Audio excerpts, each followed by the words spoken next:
जिंदगी में आपका भी ध्यान नहीं लग रहा, ज्यादा सोचने की वजह से बार बार आपको घबराहट होती है और आपका हृदय भी जोर जोर से धड़कता है और बार बार नेगेटिव विचार आपके भी दिमाग में आते हैं।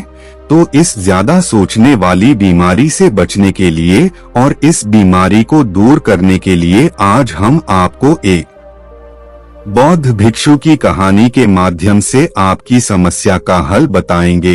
तो आज के इस कहानी को पूरा देखें ताकि आप भी इस कहानी को सुनने के बाद आपकी समस्या से छुटकारा पा सके। तो चलिए आज के कहानी की शुरुआत करते हैं। एक बार चीन के एक हिस्से में बहुत बड़ा मठ था, जहां लगभग 500 भिक्षु रहते थे। वो सभी अपने गुरु के मार्गदर्शन में खुद को जानने का अभ्यास कर रहे थे। एक दिन एक लड़का उस मठ में शिष्य बनने के लिए आया। उसने मास्टर से कहा, मास्टर मैं खुद को जानना चाहता हूँ, मैं सच की तलाश कर रहा हूँ, मैं पता लगाना चाहता हूँ कि सच क्या है। मास्टर ने उसकी ओर देखा और कहा कि अगर तुम सच जानना चाहते हो तो तुम्हें अपना पूरा जीवन दांव पर लगाना होगा।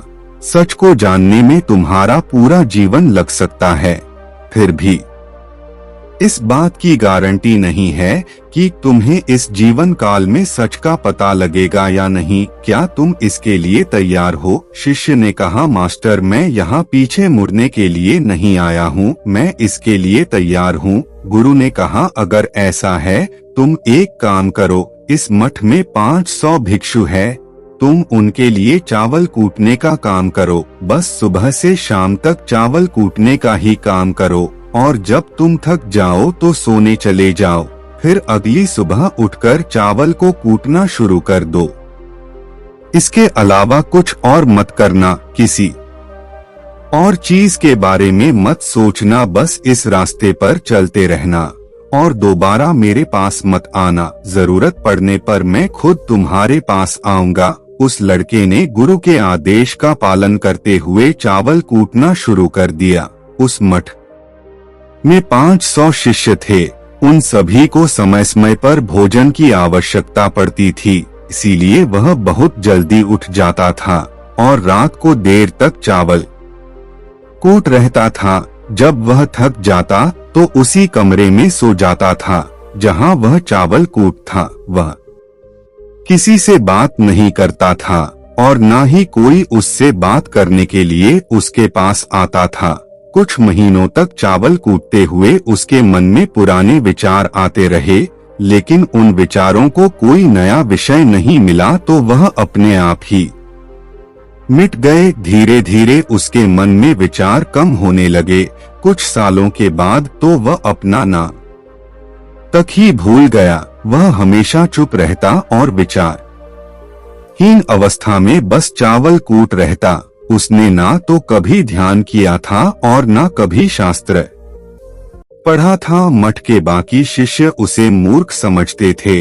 ऐसा करते हुए 12 साल बीत गए। 12 साल बाद एक दिन मास्टर ने घोषणा की, अब मेरा आखिरी समय आ रहा है और मुझे अपना उत्तराधिकारी चुनना है जो मेरे बाद मठ का मुखिया होगा। इसीलिए मेरा कोई भी शिष्य है जिससे लगता है कि उसे आत्म साक्षात हो गया है और उससे खुद को जान लिया है, तो रात को मेरे दरवाजे के पास आकर इस दीवार पर कुछ पंक्तियां लिखें जिसमें उसकी जिंदगी का सारा अनुभव समाया हो। कई शिष्यों ने ऐसा करने के बारे में सोचा, पर मठ के प्रमुख शिष्यों में से एक ने वहां जाकर कुछ पंक्तियां लिखी। उसे बौद्ध धर्म ग्रंथों का बहुत ज्ञान था।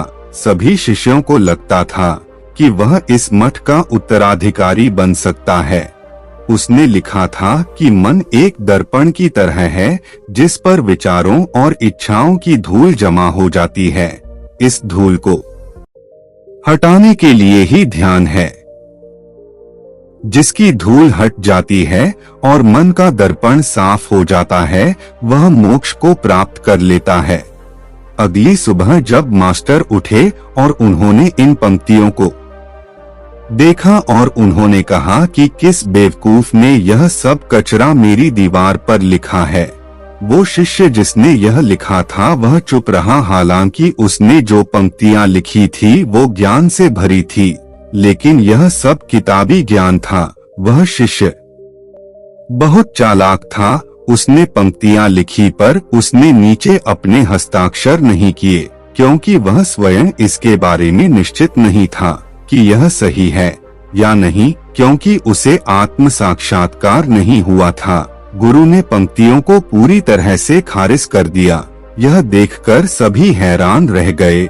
यह घटना पूरे मठ में चर्चा का विषय बन गई। इस विषय पर बात करते हुए दो शिष्य उस शिष्य के पास से गुजरे जो 12 साल पहले यहाँ आया था और दिन रात चावल कूट रहता था। दोनों की चर्चा सुनकर वह धीरे से हंस पड़ा। दोनों शिष्य ने उसे पूछा कि तुम क्यों हंस रहे हो? दोनों शिष्य की नजर में यह चावल कूटने वाला तुच्छ ही भिक्षु था।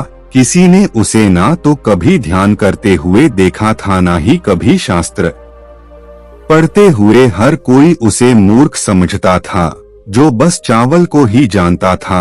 उस मठ में बहुत बड़े बड़े विद्वान थे, लेकिन उस चावल कूटने वाले को किसी से कोई मतलब नहीं था।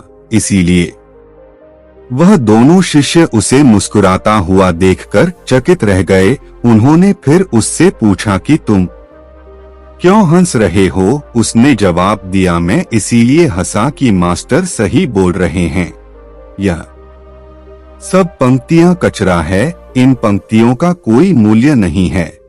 वह दोनों शिष्य चौंक गए। उन्होंने उसे पूछा कि क्या तुम ऐसी पंक्तियां लिख सकते हो जो इससे भी बेहतर हो? चावल पीसने वाले ने जवाब दिया, नहीं, क्योंकि मैं अनपढ़ हूँ, लेकिन हाँ, मैं कुछ पंक्तियां कह सकता हूँ। अगर तुमने उन पंक्तियों को तुम लिख सकते हो तो मैं तुम्हारे साथ जाने के लिए तैयार हूँ।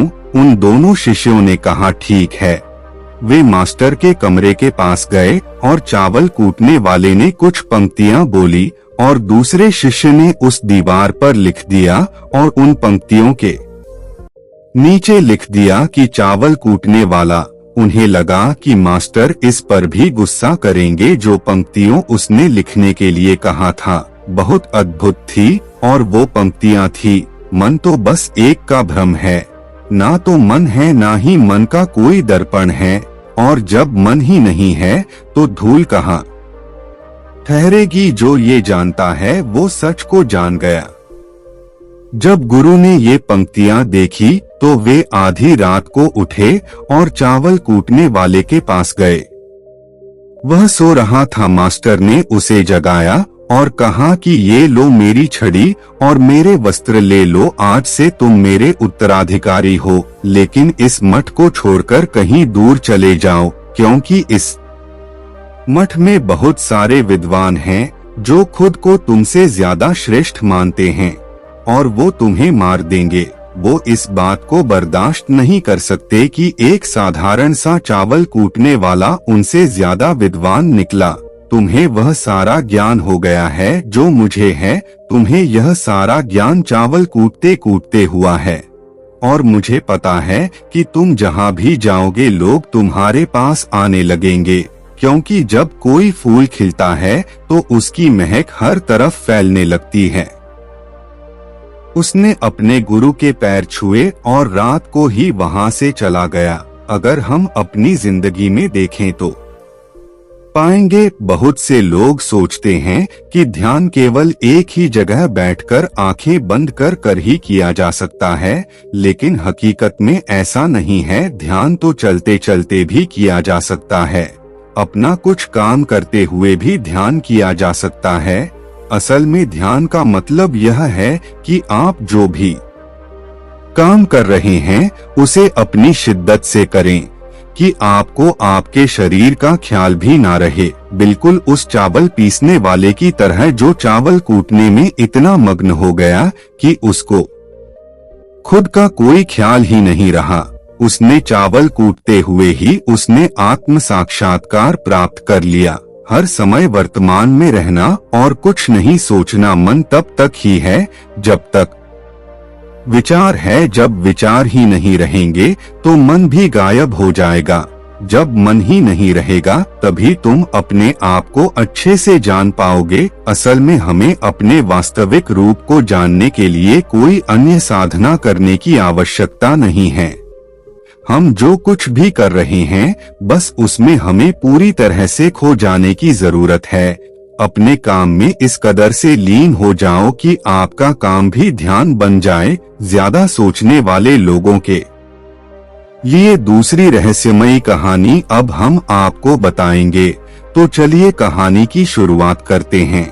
एक गांव में एक आदमी रहता था जो ताले तोड़ने के मामले में एक्सपर्ट था, यानी कि जहां कहीं भी ताले तोड़ने की बात आती थी या लॉक को खोलने की बात आती थी तो उसका नाम सबसे पहले लिया जाता था। एक दिन कुछ समझदार लोगों ने उसकी परीक्षा लेनी चाहिए और उसको बता दिया गया कि आपको इस पर इस तारीख को आना है और ताले को तोड़ना है। जब वह समय के अनुसार तय दिनांक को वहां पहुंच गया तो उसको प्रतियोगिता के नियम समझा दिए गए। आपको एक बॉक्स में बिठा दिया जाएगा और उस बॉक्स को पानी में उतार दिया जाएगा। आपको ताला खोलकर बाहर आना होगा। इस बीच आपको लगता है कि लॉक आपसे नहीं खुल पाएगा तो आप इमरजेंसी बटन को दबा सकते हैं और ऊपर आ सकते हैं। लेकिन आप प्रतियोगिता में हार जाएंगे। उसने सभी नियमों की हाँ कर दी और पानी में चला गया। जैसे ही वह पानी में पहुंचा तो उसने जेब में से एक तार निकाला और लॉक को खोलने की कोशिश करने लगा। 4 से 5 बार कोशिश करने के बाद वह बार बार विफल हो रहा था, लेकिन उससे लॉक नहीं खुल रहा था। अब ज्यादा समय तक पानी में रहना उसके लिए और भी मुश्किल था, क्योंकि सांस रोकना आसान नहीं था। फाइनली उसने अपना पूरा दिमाग लगाया और एक बार अंतिम प्रयास किया। वह विफल हुआ और उसने इमरजेंसी बटन दबा दिया। धीरे धीरे ऊपर आने लगा। पानी के ऊपर आए बॉक्स को बाहर निकाला गया और हल्का सा धक्का देकर खोला गया। वह अचंभित हो गया कि एक बार भी मेरे दिमाग में यह ख्याल क्यों नहीं आया कि मैं इसको धक्का देकर खोलूं। हो सकता है कि यह लॉक ही ना हो। तो यही होता है, जब हम भी बहुत ज्यादा सोचते हैं तो इसका खामियाजा हमें भुगतना पड़ता है। कभी कभी ना सोचने से भी जवाब मिल जाता है। इसलिए किसी ने कहा है कि जो कुछ नहीं करते वह कमाल करते हैं। जी हाँ दोस्तों, यह बात बिल्कुल सही है। कभी कभी दिमाग को जब हम शांत रखते हैं और ठंडे दिमाग से सोचने की कोशिश करते हैं तो हमें बेहतर समाधान मिल जाता है। अब हम आपको बताएंगे कि ज्यादा सोचने की यह बीमारी के मुख्य कारण क्या है, जिससे आपको ज्यादा सोचने की बीमारी हो जाती है। अत्यधिक सोच के कुछ मुख्य कारण। पहला कारण, वर्तमान से ज्यादा भूतकाल या भविष्य के बारे में ज्यादा चिंता करना। आप जो काम अभी कर रहे हैं उससे ध्यान हटाकर अपना ध्यान बीते हुए समय या आने वाले पर लगाएंगे तो आप ओवर थिंकिंग के शिकार होते जाएंगे। दूसरा कारण, काम का ज्यादा तनाव होना। जब वर्क लोड ज्यादा होता है तो दिमाग भी तेजी से चलने लगता और यह तनाव का रूप ले लेता है और दिमाग में वह विचार भी आने लगते हैं तो काम से संबंध ही नहीं है और लोग ओवर थिंकिंग के शिकार हो जाते हैं। तीसरा कारण, डर का बना रहना। जब व्यक्ति के अंदर डर होता है, जैसे नौकरी छूट जाने का डर, प्रमोशन ना होने का डर, काम में असफल हो जाने का डर, पैसे ना मिलने या डूब जाने का डर, व्यक्ति इस डर को लेकर कल्पना करता रहता है, भले ही ऐसा ना होने वाला हो। लेकिन धीरे धीरे यह डर उसे जरूरत से ज्यादा सोचने पर मजबूर कर देता है। चौथा कारण, कॉन्फिडेंस की कमी। जब व्यक्ति में किसी काम को करने के प्रति उलझन बनी रहती है तो कॉन्फिडेंस कम होता जाता है, जिसके चलते नकारात्मक विचार दिमाग को घेरना शुरू कर देते हैं। और व्यक्ति ज्यादा सोचना और चिंता करना शुरू कर देता है। पांचवा कारण, चीजों के बारे में सकारात्मक से ज्यादा नकारात्मक विचार। जब व्यक्ति छोटी छोटी बातों के नकारात्मक पहलू के बारे में ज्यादा सोचना शुरू कर देता है तो धीरे धीरे व्यक्ति ओवरथिंकिंग का शिकार होता जाता है। क्या ओवरथिंकिंग यानी अत्यधिक सोच से छुटकारा पाया जा सकता है? तो इसका जवाब है जी बिल्कुल, ओवरथिंकिंग यानी अत्यधिक सोच से छुटकारा पाया जा सकता है। हालांकि थोड़ा समय लग सकता है, लेकिन यदि आप नीचे दिए स्टेप को फॉलो करते हैं तो आप ओवरथिंकिंग की प्रॉब्लम से यकीनन छुटकारा पा सकते हैं। तो आइए जानते हैं कि ओवरथिंकिंग की समस्या से छुटकारा कैसे पाएं। ओवरथिंकिंग यानी अत्यधिक सोच से छुटकारा पाने के उपाय यह सब जानते हैं कि पहले विचार दिमाग में आता है, फिर वह क्रिया का रूप लेता है। हमें कोई भी काम सोच समझकर करना बहुत जरूरी है, पर किसी काम को लेकर जरूरत से ज्यादा सोचना और वो बातें भी सोचना जो काम से संबंधित नहीं है, आपको और आपके काम दोनों को नुकसान पहुंचाता है। तो थिंकिंग प्रॉब्लम नहीं है, बल्कि ओवर थिंकिंग प्रॉब्लम है और इसे कम करना जरूरी है। तो आइए जानते हैं ओवरथिंकिंग यानी अत्यधिक सोच से छुटकारा या कम करने के उपायों का पहला उपाय। स्वीकार करें कि आप जरूरत से ज्यादा सोचते हैं। इस बात को मन से स्वीकार करें कि आप ज्यादा सोचते हैं और आपको ऐसा नहीं करना है। जब आप इस बात को स्वीकार कर लेंगे तो आप इससे छुटकारा पाने के लिए अपने आप को तैयार कर लेंगे। आप ओवरथिंकिंग को लेकर जागरूक हो जाएंगे। जब भी आपको लगे कि दिमाग में फालतू विचार चल रहे हैं, तुरंत उसे वहीं रोक दो और यह सोचना शुरू करो कि आपने सोचना कहां से शुरू किया था। तब आपको मालूम होता जाएगा कि आप कितनी फालतू की बातें सोचकर अपना समय और शक्ति बर्बाद कर रहे हैं। दूसरा उपाय, हमेशा सकारात्मक सोचने की कोशिश करें। क्या गलत हो सकता है की जगह क्या अच्छा हो सकता है सोचे। नकारात्मक विचार डराते हैं और आपका दिमाग चिंता से दौड़ने लगता है। जब आप उन नकारात्मक चीजों पर ध्यान केंद्रित करने लगते हैं जो कही हो गई, तो तब आप दिमाग के गुलाम हो जाते हैं। लेकिन जब आप सकारात्मक रूप से सोचते हैं तो दिमाग आपका गुलाम होता है। सकारात्मक रहने का मतलब यह नहीं है कि आप चीजों के सिर्फ एक पहलू को देखें, बल्कि सही और गलत दोनों पहलुओं को देखना जरूरी है। पर केवल नकारात्मक सोचना या ज्यादा नकारात्मक विचार आपको अनुचित सोचने पर मजबूर कर देते हैं। तीसरा उपाय, योग, ध्यान और व्यायाम करें। योग, ध्यान और व्यायाम मस्तिष्क और शरीर को स्वस्थ रखते हैं। ध्यान काफी लाभदायक है, इसे अपने जीवन का हिस्सा बनाएं। चौथा उपाय, वर्तमान क्षण में जीने की कोशिश करो। कभी कभी लोग बीती हुई बातों या घटना के बारे में ही सोचते रहते हैं और तनाव में आ जाते हैं। इसी प्रकार जो समय आने वाला है उसे लेकर भी इतनी चिंता करते हैं कि तनाव में रहते हैं। तनाव में दिमाग हावी हो जाता है और फालतू बातें सोचने लगता है। जो समय बीत गया है उससे सीख लो, जो आने वाला है उसकी तैयारी करो।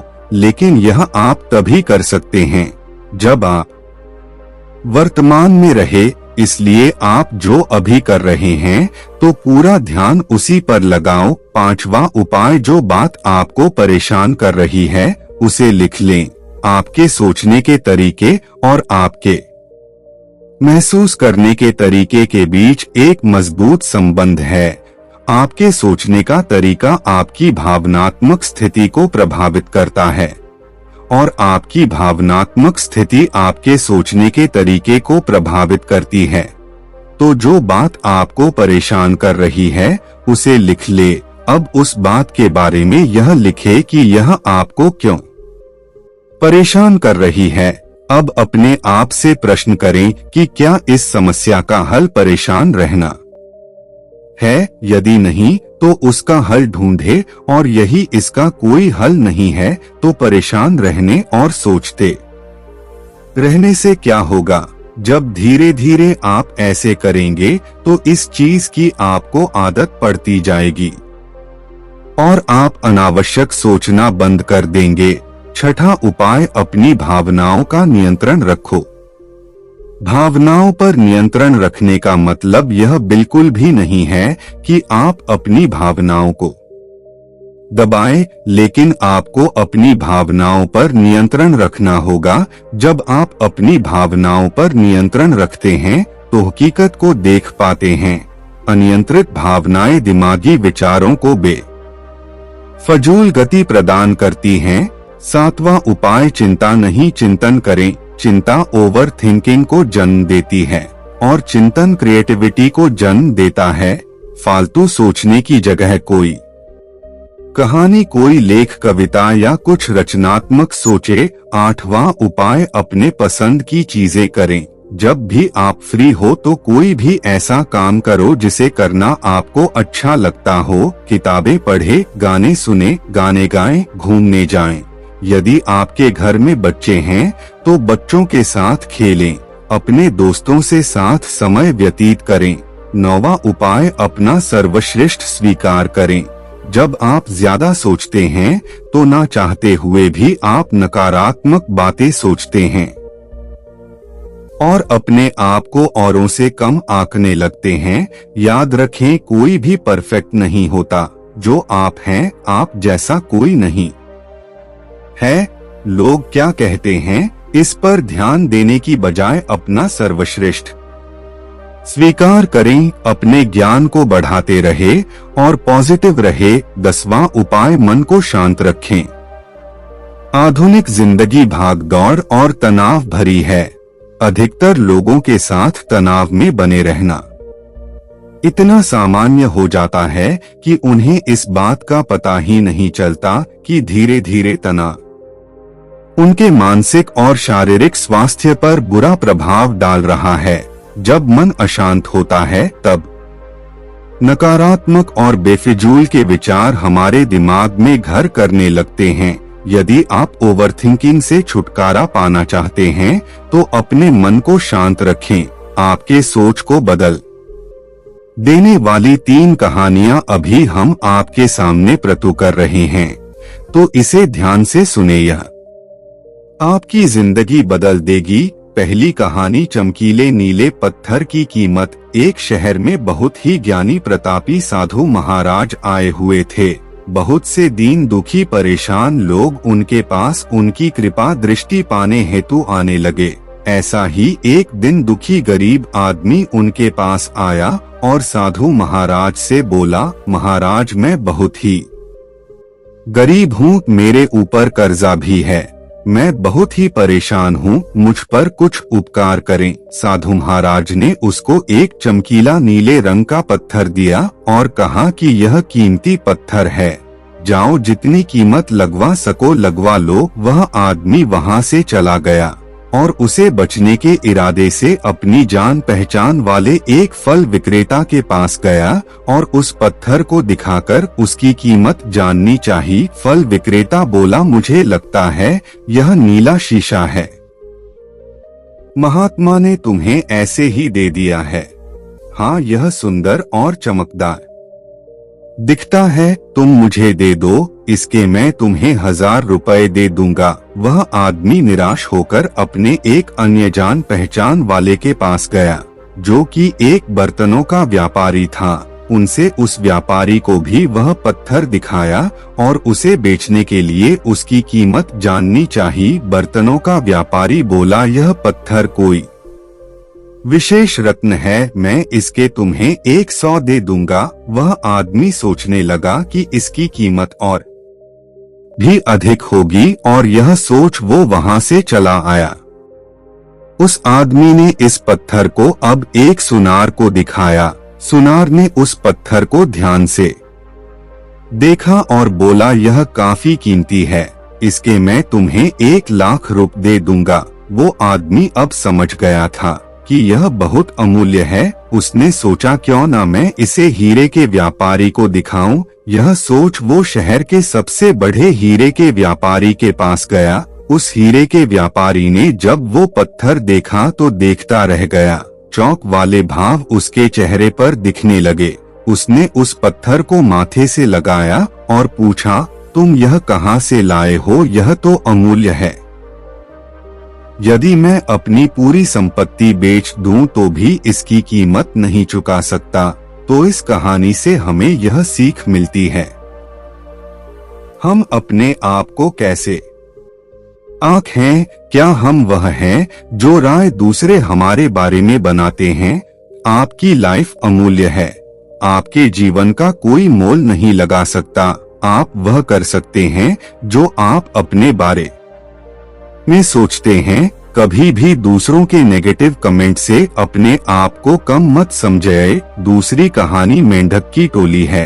एक मेंढक की टोली जंगल के रास्ते से जा रही थी। अचानक दो मेंढक एक गहरे गड्ढे में गिर गए।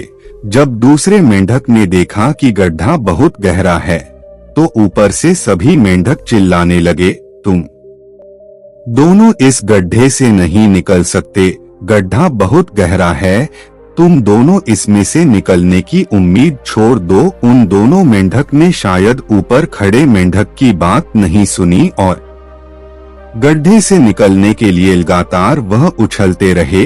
बाहर खड़े मेंढक लगातार कहते रहे, तुम दोनों बेकार में मेहनत कर रहे हो, तुम्हें हार मान लेनी चाहिए, तुम दोनों को हार मान लेनी चाहिए, तुम नहीं निकल सकते। गड्ढे में गिरे दोनों मेंढक में से एक मेंढक ने ऊपर खड़े मेंढक की बात सुन ली और उछलना छोड़कर वह निराश होकर एक कोने में बैठ गया। दूसरे मेंढक ने प्रयास जारी रखा। वह उछलता रहा जितना वह उछल सकता था। बाहर खड़े सभी मेंढक लगातार कह रहे थे कि तुम्हें हार मान लेनी चाहिए, पर वो मेंढक शायद उनकी बात नहीं सुन पा रहा था और काफी कोशिशों के बाद वह बाहर आ गया। दूसरे मेंढक ने कहा, क्या तुमने हमारी बात नहीं सुनी? उस मेंढक ने इशारा करके बताया कि वह उनकी बात नहीं सुन सकता क्योंकि वह बहरा है। सुन नहीं सकता इसलिए वह किसी की भी बात नहीं सुन पाया। वह तो यह सोच रहा था कि सभी उसका उत्साह बढ़ा रहे हैं। इस कहानी से हमें यह सीख मिलती है कि जब भी हम बोलते हैं उनका प्रभाव लोगों पर पड़ता है, इसलिए हमेशा सकारात्मक बोलना। लोग चाहे जो भी कहे, आप अपने आप पर पूरा विश्वास रखें और सकारात्मक सोचें। विश्वास और सकारात्मक सोच से ही हमें सफलता मिलती है। तीसरी कहानी चील और मुर्गी की है।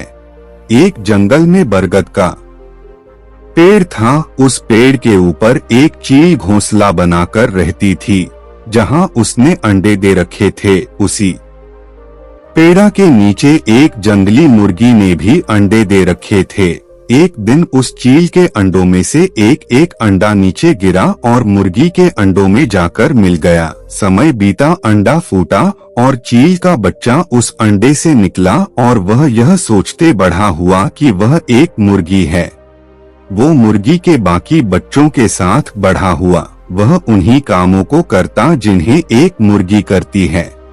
वो मुर्गी की तरह ही जमीन खोदकर दाने चुनता और वो इतना ही ऊंचा उड़ पाता जितना कि एक मुर्गी उड़ पाती है। एक दिन उसने आसमान में एक चील को देखा जो बड़ी शान से उड़ रही थी। उसने अपनी मुर्गी माँ से पूछा कि उस चिड्डी का क्या नाम है जो इतना ऊंचा बड़ी शान से उड़ रही है। मुर्गी ने जवाब दिया, वह एक चील है। फिर चील के बच्चे ने पूछा, माँ मैं इतना ऊंचा क्यों नहीं उड़ पाता? मुर्गी बोली, तुम इतना ऊंचा नहीं उड़ सकते क्योंकि तुम एक मुर्गे हो। उसने मुर्गी की बात मान ली और मुर्गी की जिंदगी जीता हुआ एक दिन मर गया। इस कहानी से हमें यह सीख मिलती है कि जो भी हम सोचते हैं या कुछ नया करने की कोशिश करते हैं तो दूसरे हमें यह कहकर रोकते हैं कि तुम ऐसा नहीं कर सकते, ऐसा नहीं हो सकता, और हम अपना इरादा यह सोचकर बदल लेते हैं कि वाकई में यह नहीं कर सकते और हार मान लेते हैं। इसका मुख्य कारण है अपने ऊपर भरोसा ना होना, अपनी शक्तियों पर भरोसा ना होना, अपने काम पर भरोसा ना होना। दोस्तों, जो लोग कहते हैं कहने दीजिए, लोगों का काम है कहना। अपने आप पर भरोसा रखें, अपने आप को पहचाने। दोस्तों, अगर जीत निश्चित हो तो कायर भी जीत जाते हैं। बहादुर वो कहलाते हैं जो हार निश्चित हो फिर भी मैदान नहीं छोड़ जाते। मित्रों, उम्मीद करता हूँ कि आपको इन 3 कहानियों से अपनी सोच को बदल लेने में मदद मिली होगी और आपको अपने ज्यादा सोचने वाली समस्या से छुटकारा पाने के उपाय भी इस वीडियो के माध्यम से आपको मिले होंगे। इस वीडियो से आपको कुछ सीखने को मिला हो तो इस वीडियो को अपने दोस्तों के साथ जितना हो सके उतना शेयर कीजिए और इस वीडियो के एक लाइक कीजिए और हमारे चैनल को सब्सक्राइब कीजिए। इस वीडियो को देखने के लिए आपका बहुत बहुत धन्यवाद। नमो बुद्धाय।